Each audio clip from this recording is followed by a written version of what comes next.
posibilidad, ng tagumpay o kabiguan, ng ligaya o lungkot.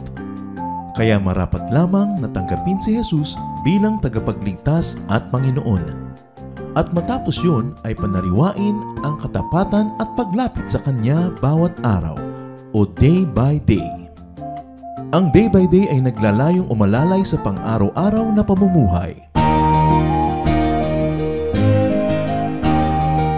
Narito po si Kuya Ed Lapis sa mensaheng pinamagatang 3 Recipients.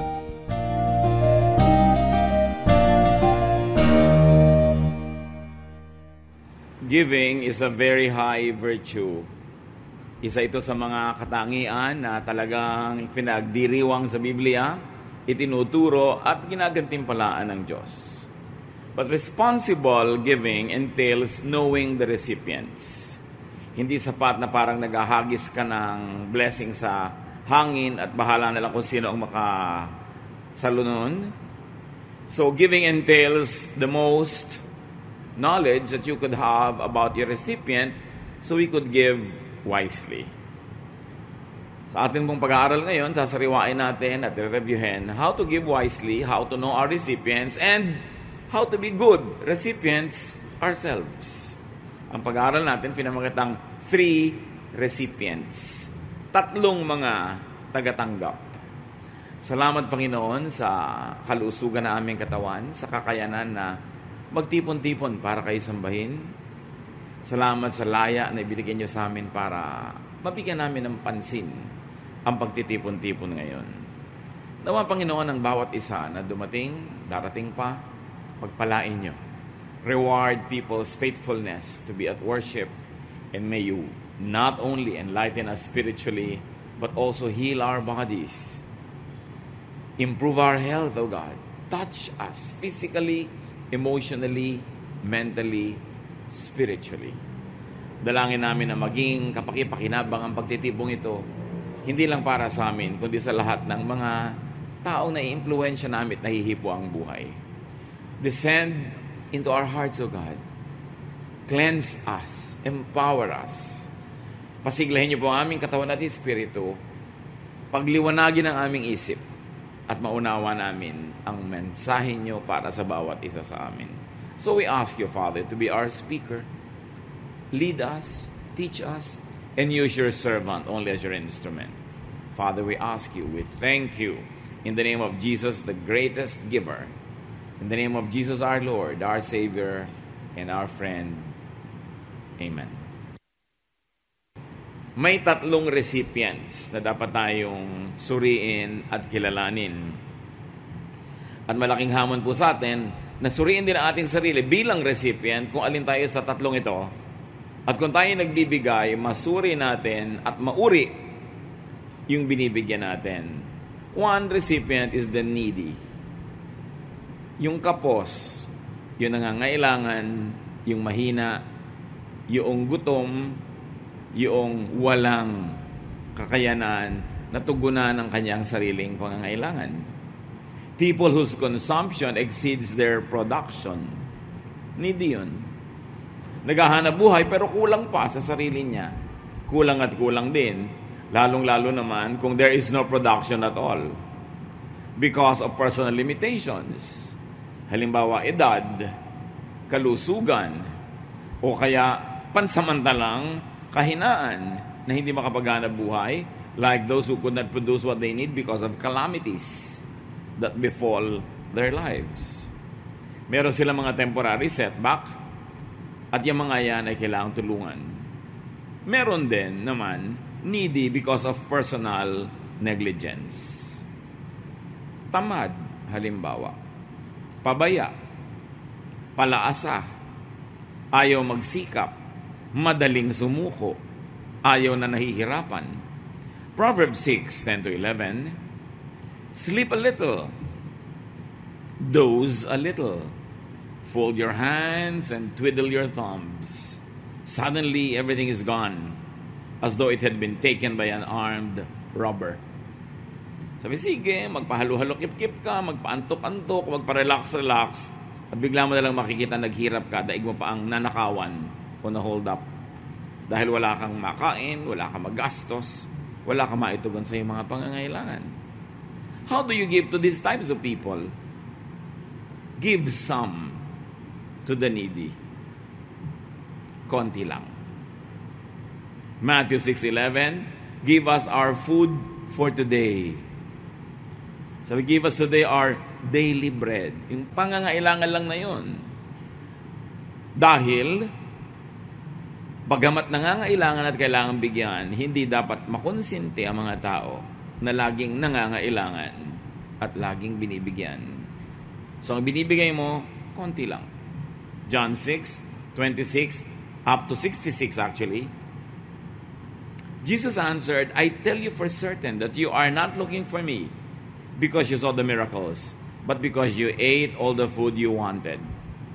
Nung naghimala ang Panginoon, marami siyang pinakain, mamaya sundan siya ng maraming tao. At kunwari, ang hinahanap-hanap nila yung mga katuruan, pero actually, bistado sila ng Panginoon. Sabi, ang gusto nyo lang yung pinakain ko kaya kayo nandyan. Kung talagang meron kayong kailangan sa akin, ang dapat ang kailanganin nyo at gustuhin nyo matanggap mula sa akin, I am the bread from heaven.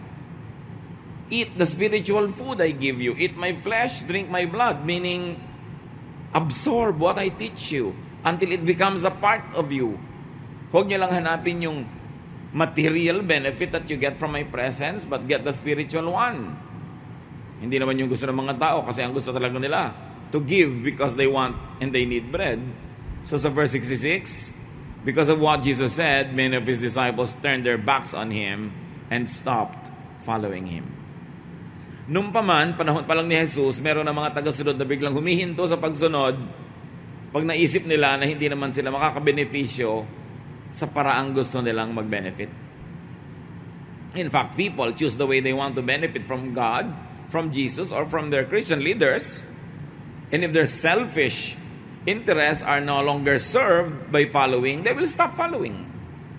Conditional ang pagsunod nila pag lang ayon sa kanilang mangangailangan o panglasa.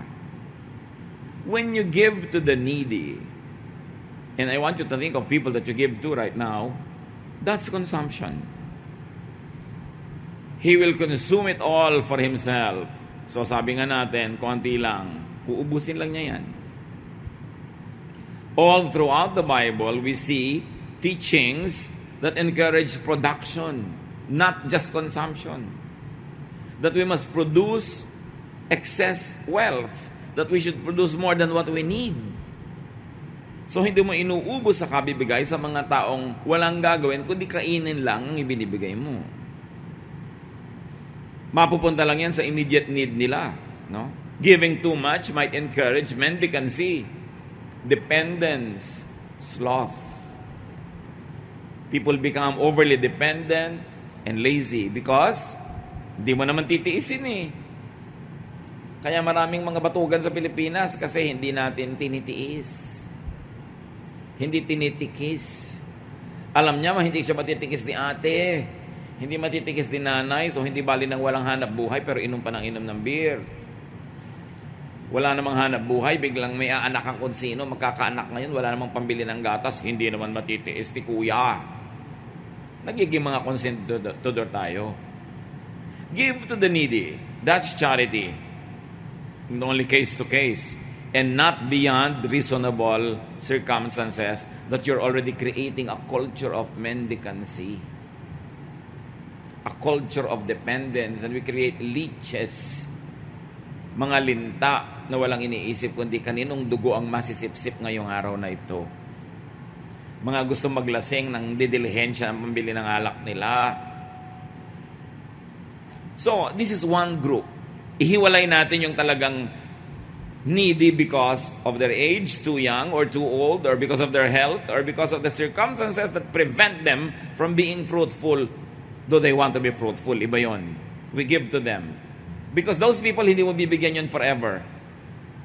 Makaka-recover yon dahil masipag, maghahanap buhay yon. Pero pag sinanay mong bigyan yung mga palaasa, buong buhay, kumuha ka ng talagang ipaghahanap buhay. Hindi ka makakatakas dyan. Pag sinimulan mo, magagawa mo yun, pero puputulin mo ang relasyon, makikipagkasira ka, at ang ending nun, galit siya sa'yo at masama ka. You also give to the number 2 type of recipients, the deserving. Those who earned what they will receive. That is called wage, sweldo, sahod. So give to those who work and plant to harvest. Luke 10:7, the worker deserves his wages. Hindi yung may kumpanya ka, may mga kamag-anak ka sa kumpanya, mas malalaki yung sweldo nila kahit wala silang ginagawa, kesa doon sa ibang ang daming trabaho pero hindi mo kasi kamag-anak. Hindi naman charity yung kumpanya mo production yon. So you should reward those who produce and punish those who don't. Siyempre nakakasira ng moral ng mga manggagawa yan kung merong sumusweldo ng laki-laki, hindi naman niya deserved. So hindi dapat yun ginagawa ng mga anak ng Diyos. Galatians 6:7, you will harvest what you plant. The people of God must make that happen. When you have the power, when you have the influence, and people are working under your authority, you must make them harvest what they plant. Reward them if they are working well. Because people plant expecting to harvest. People do work expecting to be paid. And they do extra work expecting to be paid extra. Dapat hindi natin tinitiway-tiway yung mga nagsisilbi ng higit sa pangangailangan. Dapat may reward yun. And of course, a harvest is always more than what you plant. Alam nga nagtanim ka na isang buto, ang harvest mo na isang buto. Ba't ka pa nagtanim? Napagod ka lang. So dapat tuwing nag-harvest, mas maraming ina-harvest kaysa sa itinanim. And as people who have the influence and the power to make that happen, make that happen. That people who are good are rewarded. Give more to the deserving. That's justice. And that is sound production policy. Pagka fair ka sa negosyo, yung mas nagbibigay sa'yo ng good service, mas binibigyan mo ng good reward, lalo silang mamamotivate to do good. Hindi ka obligado mag-tip sa mga waiter na hindi ka naman inasikaso. Kung bakit may mga waiter na walang harap, puro likod, lagi silang nakatalikod. Halos kulang na lang na magsirko-sirko ka, hindi ka pa nila makita. Senyas ka na ng senyas. So kung tinatalikuran ka, talikuran mo rin. Why reward somebody who does not deserve it? And sometimes that is the mistake of people who want to be good. We give to the needy more than we give to the deserving. You give to the deserving. Hindi yung anak, kawawa naman yung kapatid mo, walang kapera-pera, so sa kanya lang natin ibigay itong bukid. Kaya naman walang kapera-pera yung anak nyo, sa katamaran yan. Hindi yan nag-aaral, hindi yan nagsikap, tapos sa kanya yung ibibigay yung bukid. Ikaw naman kasi, magaling ka naman ng abilidad mo, so bahala ka na sa buhay mo. That is injustice. At maraming magulang ganun. They reward their most lazy son with freebies. And they punish the responsible children with a lot of responsibilities. Kaya paulit-ulit, paikot-ikot yung ating culture of mendicancy, of dependence. Dahil sa mga konsentidor na magulang. Iiyakan yung anak na masipag, kawawa naman yung anak mong, yung kapatid mong tamad. So yung pinagsipagan mo sa kanya mo ibigay. Siyempre, nabablockmail naman ng maraming nanay yung mga anak nila, so ibibigay ni anak kahit masama sa loob. But that is not right. Kung may ibibigay ka kay tamad, yun lang kanyang daily bread. Hindi weekly. Dahil pag ibinigay mo yung weekly, sasanglan niya yun. Bebenta niya yun. Bigyan mo yun ng pambili ng gamot na for 1 week. Ibebenta niya yung gamot. Bukas, eto na naman sa'yo, humihingi na naman. So give to the deserving. Because the people of God are just. And justice means you reward the good and you punish the bad. And you will also, as we have said, be promoting sound production policy because people will work because they are rewarded proportionately according to how they work. Matthew 25:19 to 21, alam niyo na yung walang kamatayang parable of the talents. Sometime later, the master of those servants returned. He called them in and asked what they had done with his money. The servant who had been given 5,000 coins brought them in with the 5,000 that he had earned. He said, "Sir, you gave me 5,000 coins, and I have earned 5,000 more. Here is 10,000. "Wonderful," his master replied. "You are a good and faithful servant. I left you in charge of only a little, but now I will put you in charge of much more. Come and share in my happiness." Alam niyo yung kwento, may binigyan ng konti, may binigyan ng marami-rami, at may binigyan ng mas marami. Tapos bumalik yung nagbigay, kinuwenta niya kung anong ginawa ng mga pinagbigyan niya doon sa ibinigay. Yung iba, walang nangyari. Yung iba naman, konti ang binigay, konti ang nangyari. So sabi niya doon sa mas dumami ang pera, "Halika, mas bibigyan pa kita." Si Jesus ang nagkwento nito, ha? Si Jesus ang nagtuturo. Ang ibig niya sabihin, yung nagpaparami ng pera mo, doon ka mas magbigay pa. Yung nagpapalago ng negosyo, yun ang mas bigyan mo ng puhunan. Huwag kang magpautang doon sa laging nalulugi. Kasi malulugi na naman yun. Iba naman kung minsan lang sanang nasunugan, nabaha, nalugi, pero paulit-ulit na para ka naglalagay ng tubig sa balding butas. Nag-aaksaya ka. May papaaralin kang anak, yung panglakwatsero, bakit hindi yung pala attend ng school? Masasayang yung pera mo. Kaya importante, kay Jesus kumuha ng lesson. Kasi siya na yung pinakamabait eh. Ang katunayan, sa kwentong ikinwento niya, yung konti lang yung naproduce, binawian pa niya. Wala kang maraming nagawang tubo, akin na yung konti na yan, babawiin ko pa sa'yo. Ayoko sa ganyang mga business partners. So you reward those who do well.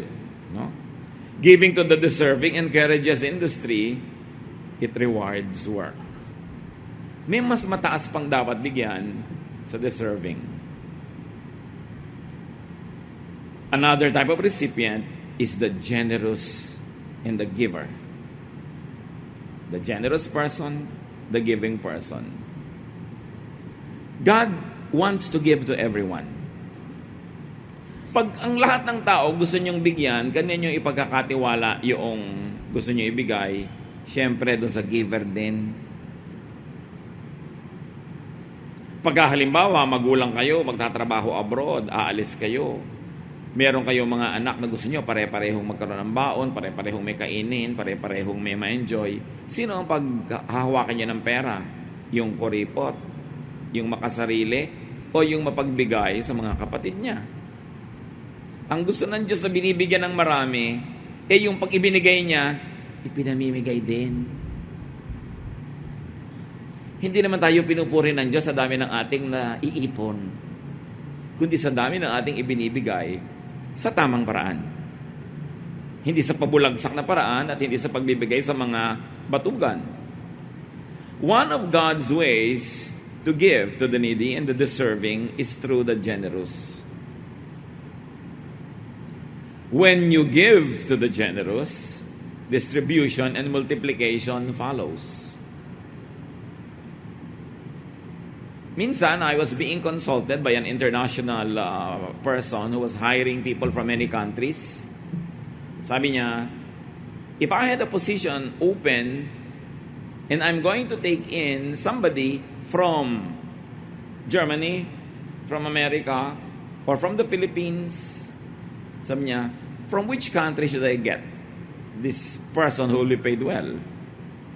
Sabi ko, of course from the Philippines. Sabi niya, bakit from the Philippines? Dahil Filipino ka? No, nakaka-insulto ka naman. Alam mo kung Filipino ko, iboboto ko yung Filipino. Siyempre, I will vote from my mind. No? Niya, bakit? So, everything being equal, pag pinasweldo mo yung Amerikano, kanya lang yon. Pag pinasweldo mo yung German, kanya lang yon. Pag pinasweldo mo yung Pilipino, ang dami nung pag-aaralin. Ang daming susustentuhan. Maraming magkakaroon. So niya, oo nga, okay, pagka ganyan, everything being equal, I'll hire the Filipino. Kasi pagka ang Pilipino, binigyan mo, hindi yan makakatiis sa hindi mamigay. Kahit nga sa sugal na nalo, magbabalato yan di ba? Masarap bigyan yung mapagbigay. Sa palagay nyo, hindi alam ng Diyos kung sino sa atin ang mga palabigay? Sino ang palaipit? Akin na lang to, konti lang bibigay ko sa iba. Alam nyo yun. And the policy of God is always to give the best, the most, to those who are generous, to those who also give away. Because hindi na siya napagod mamigay directly sa mga tao, bigyan lang niya itong isa, marami na magkakaroon. The generous share the blessings with the deserving and the needy, and with many more. Yung mga generous na tao, magandang distribution center. Pag sila binigyan mo, magti-trickle down to many people yung binibigay mo.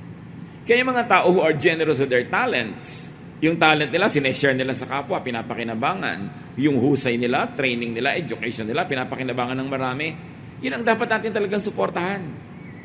Kasi pag sila ang sinuportahan mo, ang daming nakikinabang sa kanila.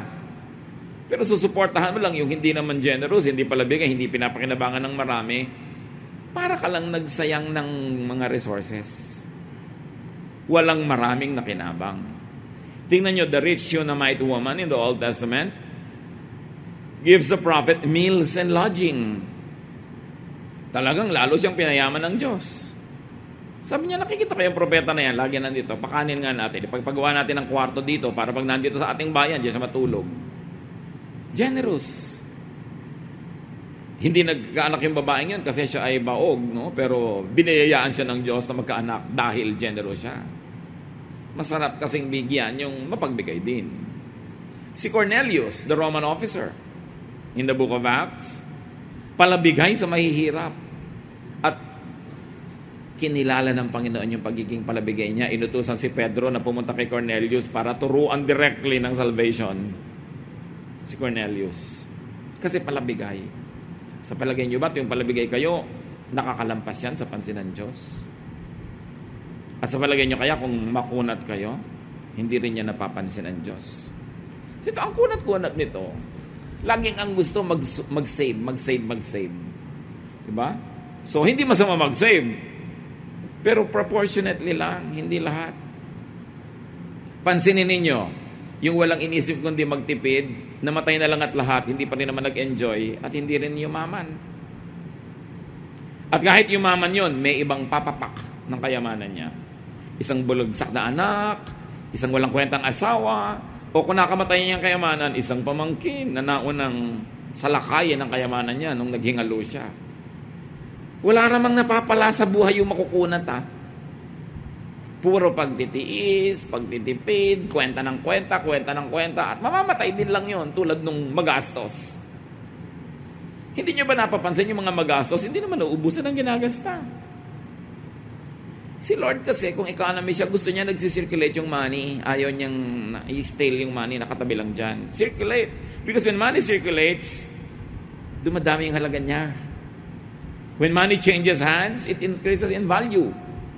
So dapat ikot ng ikot talaga yung economy.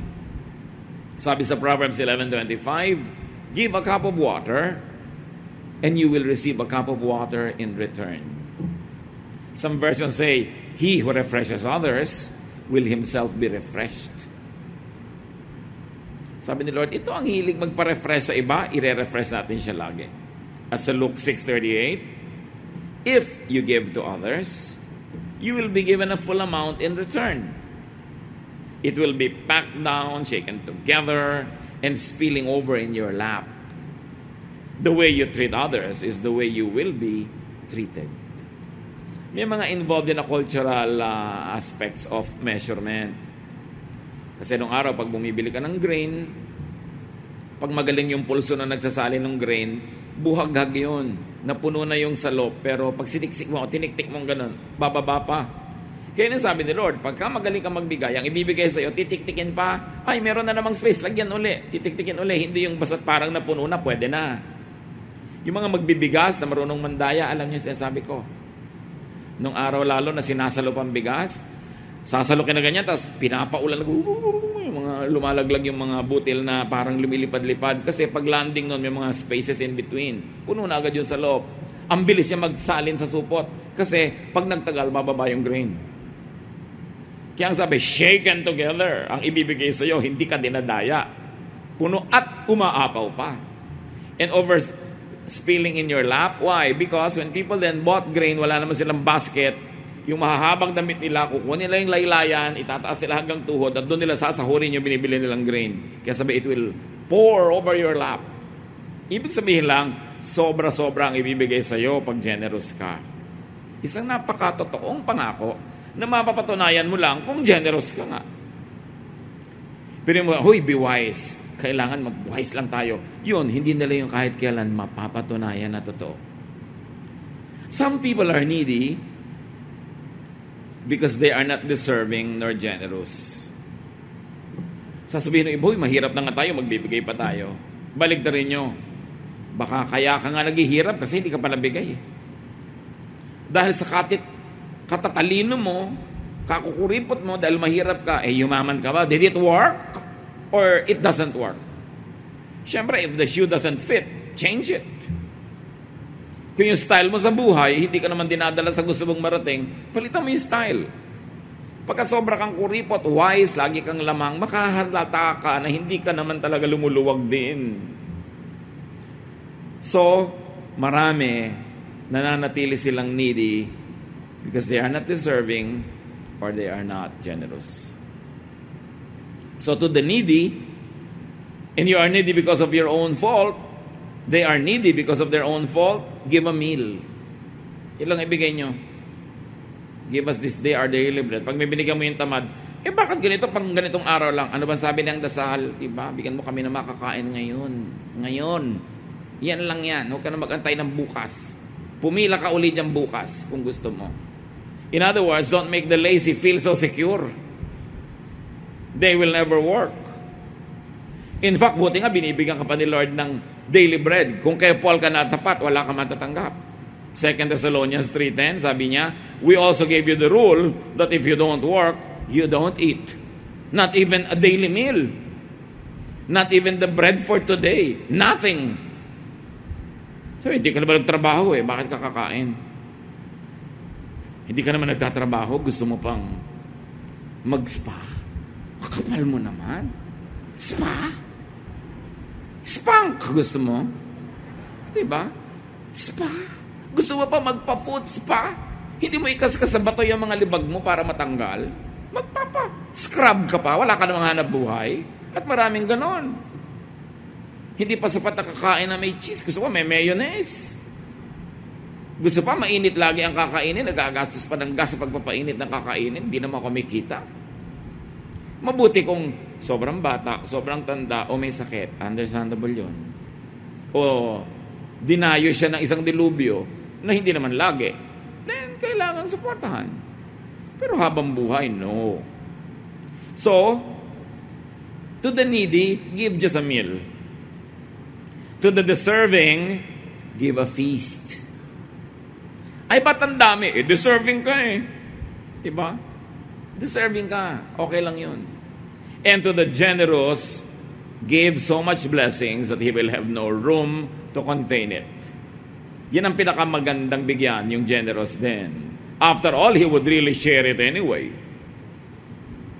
So kung kayo employer, nakikita ninyo na meron kayong konting resources na pwedeng ibigay na increase sa isang worker, tapos everything being equal, pare-pareho lang yung performance, namimili ka kung kanina bibigay, do some research. Tingnan mo kung sino mas generous sa kanila. Para doon maibigay ng mas maraming makinabang. Kasi hindi ka naman basta nagtatapon lang in the air We are responsible sa pinupuntahan ng binibigay natin. Kaya titingnan mo, o gusto mo magpadala ng relief donations, tingnan mo kayo nag-handle nun, responsible or not, dahil baka naman hindi makarating. Hindi sapat na nagbigay ka, dapat makarating. Kaya tinitingnan mo rin yun. Masarap bigyan yung generous, kasi maraming nakikinabang at nagkakaroon. So to the fruitful and generous, be supportive. Be helpful. And be generous also. Kung kayo ay employer, hire them. Kung ano-ano kumisa na itinatanong sa interview, isama mo sa interview, what have you done when you had more than enough money? Was there ever a time in your life when you had more than enough money? And say, opo, nagkaroon naman. What did you do with it? Malalaman mo sa sagot. Ay, pinag-aral ko yung kapatid ko. Ay, pinagamot ko yung nanay ko. Ay, magandang empleyado to. Kasi what did you do with it? I went to Boracay. So, there's nothing wrong with going to Boracay. Kaya lang, baka naman naging sobrang Boracay na lang ginawa mo sa buhay mo. Wala ka nang binigyan. So, parang hindi ito gusto ko i-hire. Kasi sa kanya lang niya uubusin yung pera niya. So, kailangan, tinitingnan mo. Dahil yung mga resources mo galing sa Diyos. Gusto niya maingat tayo sa pag-distribute noon. No? Pagka meron kang negosyo, may mga contractor dyan, may mga supplier dyan, sinong bibigyan mo ng business? Yung generous. Pangalawa nun, yung deserving. May nagtanong pa sa akin sa Facebook, bakit po kaya hindi ako laging natatanggap sa work kapag nag-i-interview? Nung tanungin ko, pag tinatanong pala siya, why do you want to be employed with us? Lang niya sasabi, well, I want to learn from this company. I want to gather experience. Hindi ko talaga matatanggap dahil ang sinasabi mo, gusto mong hututan yung kampanya. Dapat ipakita mo kung paano sila makikinabang sa'yo. Well, I have a lot of gifts and I like to use it in this company because I believe in your goals. I have so much love to give and I like to give it here. Yung mga ganon. Siyempre, ang tao, ang inaantay din yung mapapala niya sa'yo. Kahit sa mga schools, pagka quota courses, in-interview ka, why do you want to be in this course? Well, because I really like to learn from it. Ganyan. Selfish. You might want to say, because I have so much inborn talent that is suited to this course, so I will learn from it, but I can also contribute a lot. Matatanggap ka. Baka naman binigyan ko pa kayo ng tip kung paano mambola, no? No. What we're saying is, kung kayo yung nag-i-interview, suriin nyo yung mentality. Ikaw, executive ka, namimili ka ng supplier ng tubo sa construction. Maraming supplier. Sinong bibigyan mo? Bigyan mo yung mga anak ng Diyos, unahin mo yon. Kasi nagtatight yun. Ibibigay mo sa iba, hindi naman nagtatight. Right? Nag-give yan sa charity. Titingnan mo kung sino yung maraming makikinabang sa kanya. Kasi responsible tayo for everything that God gives us. Give business to people who will be generous to others. Hire those who will multiply the blessing and make more people benefit from it. Give to them and give a lot. Because you will please God. Jesus gives more to those who already have so much. Matthew 25:29. For all those who have more will be given. And they will have an abundance. But from those who have nothing, even what they have will be taken away. Jesus speaks. Ibig sabihin, huwag mong konsintihin yung hindi nagpo-produce. Yung konti sa kanya, bawiin mo pa. Masasayang lang yan. Do not waste precious resources on dole-outs in support of the unfruitful and the wasteful. At kung tayo naman yung tagatanggap, isipin natin mga kapatid, deserve before you desire. Hingi ka ng hingi, deserving ka ba? Kailangan, both sides, tinalagay natin ating sarili. Giving is high religion. Giving must be done with a lot of wisdom and care. Because we are stewards of God's resources. Ama namin, salamat sa iyong mga paalala. Kumisan, hindi sang-ayon yung mga emotion namin sa ganito mga policies. Teach us to conform with your wisdom. Turuan mo maging responsable kami na taga-bigay, taga-distribute, at taga-tanggap. Na kung kami ang tumatanggap, makinabang din yung nagbibigay sa amin. Huwag namin limutin. Sulitin namin ang aming mga tinatanggap na sweldo. Talagang ipaglingkod namin. Kung makakuha kami ng kontrata o negosyo, sulitin namin with good service. Turuan mo kami, Lord, to be godly participants in your economy. Pagbulay-bulayan natin mga kapatid kung ano pa ang mga personal na application ng mga karunungang ito.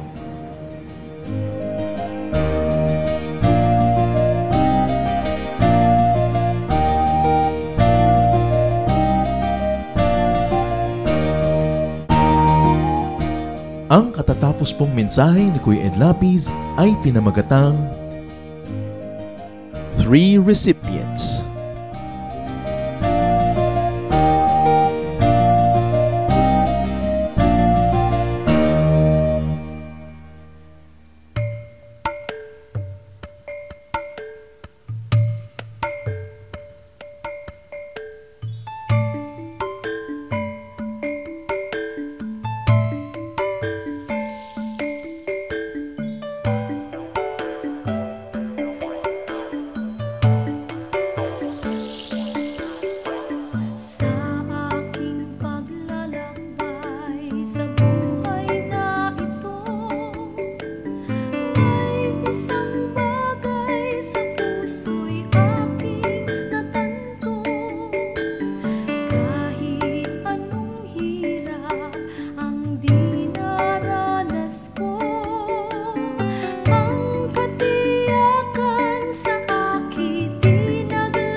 Dumako po tayo sa mga hiyas ng bayan, mga kayamanan po ng ating lahi, ng ating lipi na maaari nating pagyamanin, kilalanin at itampok. At ito po ay atin ding ipamana sa mga darating pang henerasyon. Ang atin po ngayong itatampok na hiyas ng bayan ay ating mga kasabihan. Marami po tayong magagandang mga kasabihan. At bakit po kayamanan ng bayan ang mga kasabihan? Sapagkat ito po ay mga karunungan na naipon, sinala, niliglig, binuo ng panahon. Sa tagal ng ating mga karanasan bilang isang bayan, bilang mga mamamayan, bilang tao, ang ating po mga ninuno ay nakabuo ng mga salawikain na nakabase sa mga mahahaba, matatagal at malalalim na mga karanasan. Kaya dapat lamang namang pahalagahan ng mga kasabihang ito sapagkat hindi naman tayo basta-basta makakaimbento ng kasabihan sa loob ng isang araw o isang linggong karanasan. Kailangan po ang mahabang pag-oobserba sa buhay, pagdidili-dili at pagkatapos po ay pagbubukas ng isip. Ang atin pong kasabihan na itatampok sa araw na ito ay galing sa Katagalugan. Ang kahoy na likot baluktot, hutukin hanggang malambot. Kung lumaki at tumayog, mahirap na ang paghutok. Talaga nga naman po, tamang-tama. At ito po ay galing sa UP Cultural Dictionary for Filipinos ni Thelma B. Quintanar at mga kasama. Uulitin ko po ang kasabihang ito. Ang kahoy na likot baluktot, hutukin hanggang malambot.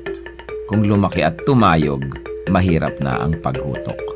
At siyempre, ito po ay hindi naman talaga tungkol sa mga kahoy ang pinag-uusapan. Bagamat napakaganda po nung nakikita natin dito na imagery, yung kahoy nga naman na puno habang maliit pa lang at malambot pa ang mga sanga at malambot pa ang katawan at medyo likuyan o baluktot o kung saan-saan pumupunta kayang-kaya pa nating hutukin, lagyan ng suhay at iurong dito o kaya ay patigasin sa ganung patungong direksyon. Subalit kung yan ay malaking-malaki na at punong-puno na, hindi na natin yan pwedeng maiba dahil matigas na at mataas na, baka hindi pa natin maabot. At ito po naman siyempre yung metaphor na ito ay may kinalaman sa pagpapalaki ng mga bata, sa paghubog ng kaisipan, sa paghubog ng mga paniniwala at mga pagpapahalaga. Napakahalaga ang pagtuturo sa bata ng mga konsepto ng tama at mali, ng maganda at ng mga hindi maganda, habang ang tao ay bata pa, habang ang kanyang isip ay mura pa, at habang siya ay masunurin pa, habang siya ay dependent pa at umaasa pa sa kanyang mga magulang o sa mga matatanda, habang siya ay teachable and impressionable, ay kailangan na dumating tayo sa talagang masusi at seryosong pagtuturo. Napakahalaga na turuan ng mga bata sa tamang panahon. Huwag po nating ipaurong-urong ang pagtuturo sa mga bata. Pag kami mga itinatanong, huwag natin sabihin, bata ka pa, hindi mo pa malalaman yan, saka na, pagtanda mo na. O kaya, ano ba, kabata-bata mo, ang dami mong tanong, malalaman mo rin yan pagtanda mo.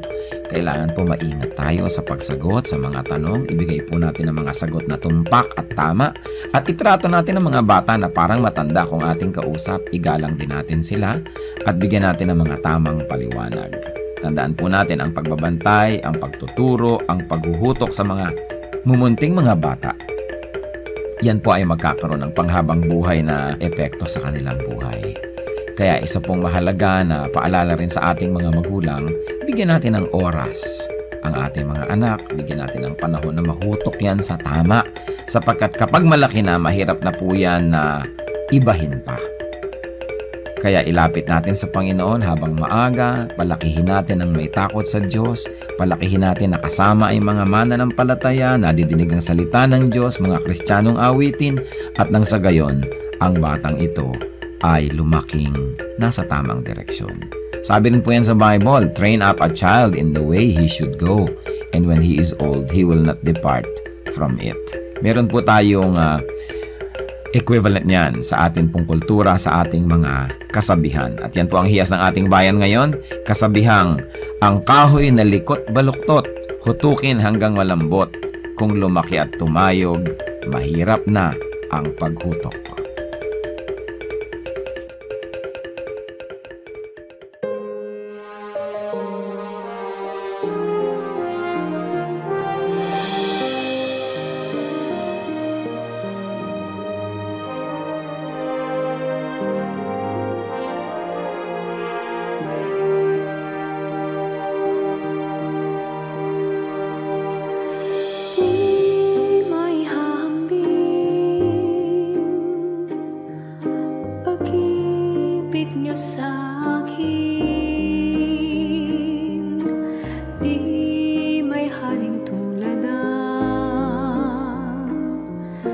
wagas niyong pagtingin, ang iyong pagmamahal, sadyang walang hadlang, wala sa kalagayan at katayuan.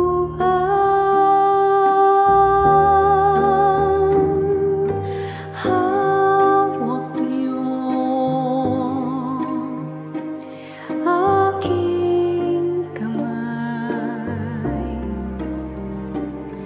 sa tuwing nanananglahay at sa tuwing magkamali, walang hanggang pagpapatawad niyo sa'kin.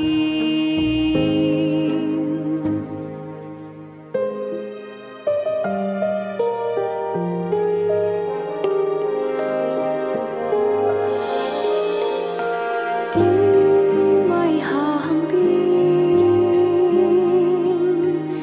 pag-ibig niyo sa'kin, di may haling tulad ang wagas niyong pagtingin, ang iyong pagmamahal, sadyang walang hadlang, wala sa kalagayan at katayuan.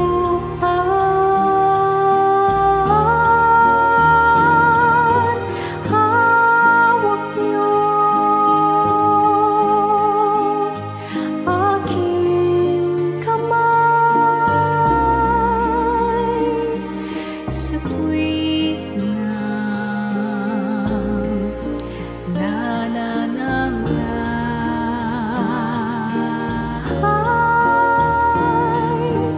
at sa tuwing magkamali,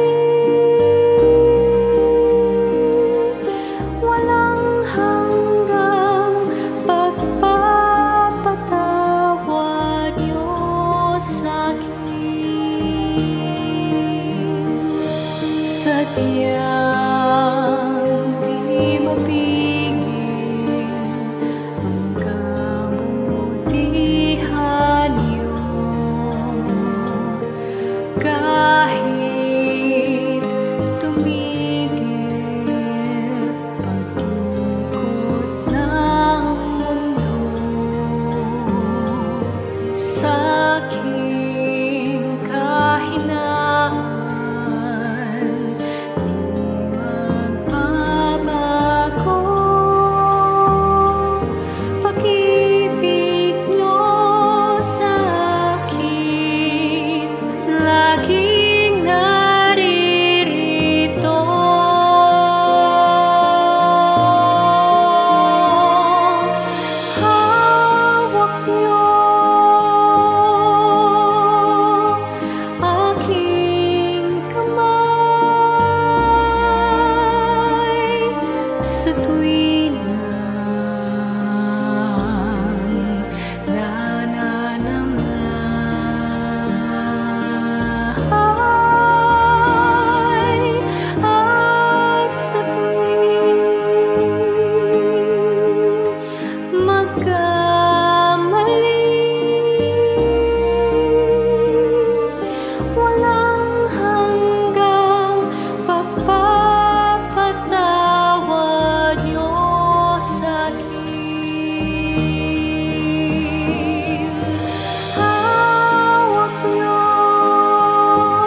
bakit second-class citizen ang babae sa lipunan natin?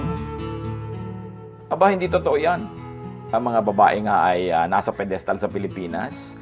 Ang mga babae ay minamahal, hinahangaan. Ang mga babae ay naghahawak ng budget. Ang mga tatay, hindi naman talaga nagpapasya yan, hindi kumukonsulta sa mga nanay.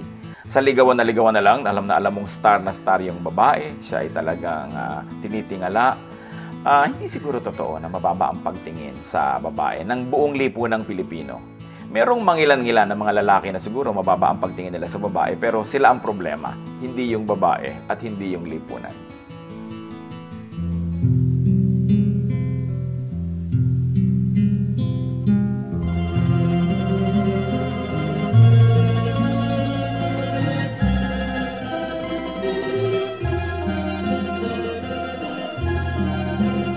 Nagdaan ng kahapon, iniwan ang layon, subalit kayo'y nanatili. Ako'y piring man sa bukas, tadhana'y lumipas, panatag sa inyong kandili. O Jesus, sa ulayaw, hatid sa kibuhay, magkapay sa paglalakbay, kaibigan kang tunay, dagliang karamay, kailan may di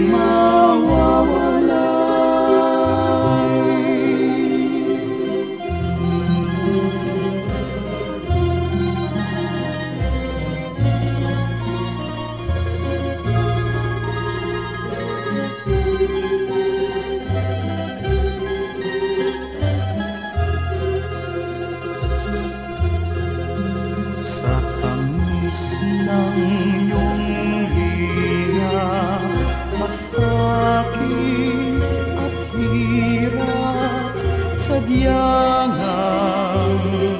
hindi mananaig.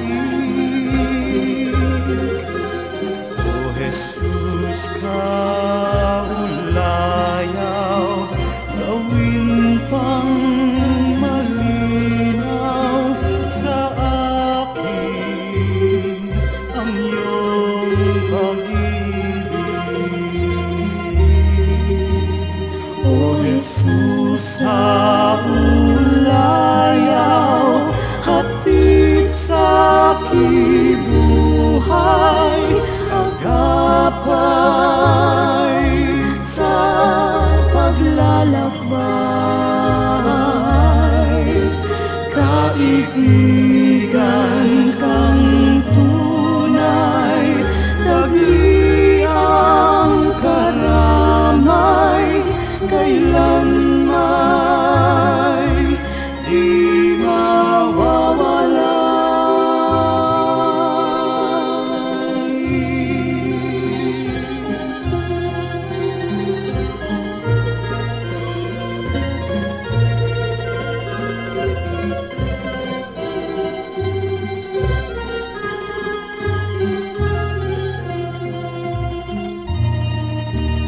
O Jesus, sa ulayaw, hatid sa kibuhay, sa tuwin ay lunas ka sa aking lumbay, sa pag-ibig niyong alay, nasa daldalisay ang puso ko'y humihimlay. O Jesus, sa ulayaw, hatid sa kibuhay, agad paglalakbay. Kaibigan kang tunay, tagliang karamay, kailanmay di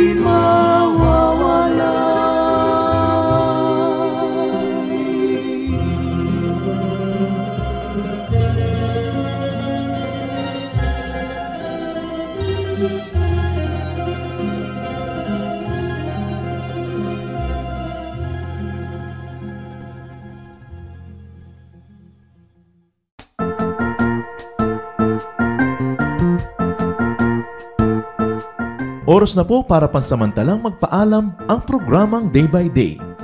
Tayo po'y magsama-sama tuwing ika-6 hanggang ika-7 ng umaga, araw-araw. Magandang umaga po at mabuhay ang Panginoong Hesus!